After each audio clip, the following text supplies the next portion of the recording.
Have you ever felt like you're just not smart enough? Like no matter how hard you try, you're always one step behind? That was Sarah's entire life. In every classroom, for every test, she was the one everyone had already given up on. Her report cards were a sea of red marks. Teachers would sigh when she raised her hand, their expressions a mix of pity and frustration. Her friends, the ones who used to pull her into study groups, slowly stopped calling. It wasn't mean. It was just a quiet understanding that Sarah was, well, not going to get it. The label "not smart enough" stuck to her like glue. It was whispered in the hallways and reflected in her parents' worried eyes. The worst part? She started to believe it. Every failed exam was just more proof. Her desk at home was a graveyard of crumpled papers and textbooks that felt like they were written in a foreign language. The words would just swim on the page, refusing to connect. She spent hours reading the same chapter, highlighting sentences until the page glowed yellow, but the next day in class it was all gone. A blank slate. One afternoon, the results of her midterm math exam were handed back. She held her breath, a tiny, foolish flicker of hope in her chest. She had studied for this one. She had stayed up until 3 a.m., fueled by lukewarm coffee and sheer desperation. She unfolded the paper. A big fat F stared back at her. It wasn't just a failure. It felt like a judgment on her entire being. That was the breaking point. She walked home in a daze, the city sounds blurring into a dull roar. In her room, she threw her backpack on the floor and just stared at the wall. The thought of quitting school felt less like a choice and more like a surrender to the inevitable. What was the point of fighting a battle she was destined to lose? The words of her teachers, her friends, her own self-doubt echoed in her mind. You're just not cut out for this. She sat there for what felt like hours, letting the failure wash over her. But then, in that moment of complete despair, a different thought pushed its way through the noise. It was quiet, but persistent. What if they're wrong? And then another more powerful one. What if I'm not stupid? What if I'm just learning the wrong way? It was like a switch flipped. For the first time, she wasn't blaming her brain. She was questioning her method.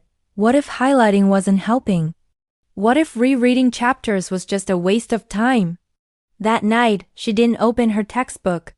Instead, she opened her laptop and typed different ways to study. She fell down a rabbit hole of learning science. She discovered techniques she never heard of before: active recall, spaced repetition, the Feynman technique. Instead of passively reading, she started creating her own questions and testing herself. Instead of cramming, she reviewed material in short bursts over several days. Instead of just trying to memorize facts, she started explaining the concepts out loud to her empty room, pretending she was the teacher. It was hard and awkward. And at first, it felt even slower than before. But something was different. The information started to stick. A concept that was confusing on Monday was suddenly clear by Thursday. She also changed the way she talked to herself. The voice that used to say "you're going to fail" was slowly replaced by one that said, "What can you learn from this mistake?" Failure was no longer a verdict. It was feedback. Her next quiz score wasn't an A, it was a C-. But for Sarah, it felt like winning a gold medal. It was proof. Proof that she wasn't broken. Her method was.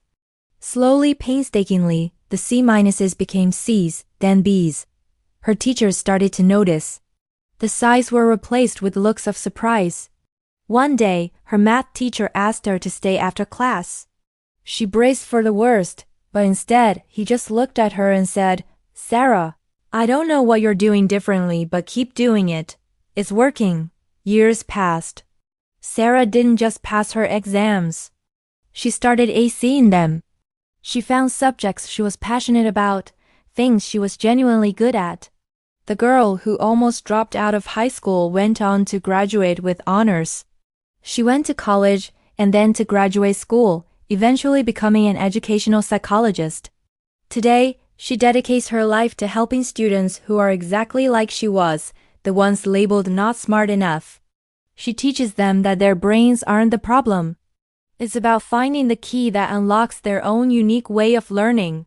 Her story is a powerful reminder that we are not defined by our failures, but by how we respond to them. One single decision, one simple question, what if I'm learning the wrong way? Didn't just change her grades. It changed her entire life. She didn't just prove everyone wrong. She proved to herself that the only label that truly matters is the one you give yourself. Thank you so much for watching. If this story resonated with you, please hit that like button and subscribe for more content that inspires. We'll see you in the next one.